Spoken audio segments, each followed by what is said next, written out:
Quando sto per cadere tu sediti qui, parlami ancora, se non ho parole io non te lo chiedo mai, ma portami. Dopo 9 anni Elisa fa il suo ritorno a Udine. Un concerto sofferto il suo, prima posticipato a causa del maltempo, poi sdoppiato in seguito alle ultime disposizioni anti-Covid.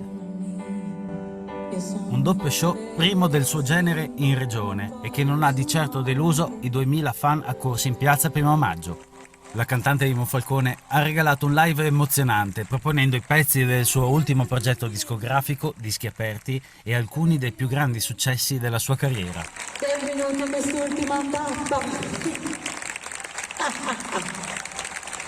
di questo tour, ormai autunnale. Un appuntamento reso ancora più toccante se si considera che si inserisce fra i live che l'autrice ha fortemente voluto per sostenere economicamente i musicisti e la sua crew, colpiti dal lockdown e dal fermo produttivo che per mesi ha letteralmente messo in ginocchio un intero settore.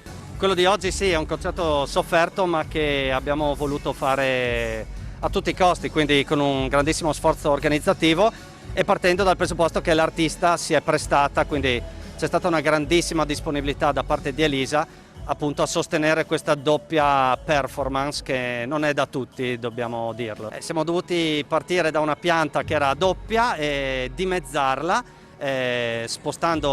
dislocando le persone in 2 orari differenti. Abbiamo sempre lavorato su delle capienze di massimo 1000 persone anche nel periodo estivo. Quindi se partiamo dal presupposto che i concerti in regione potevano essere da 8.000 a 10.000, trovarci a 1.000 vuol dire avere un freno pazzesco. Ci siamo fatti forza e siamo riusciti comunque a dare un programma al pubblico. E c'è un altro evento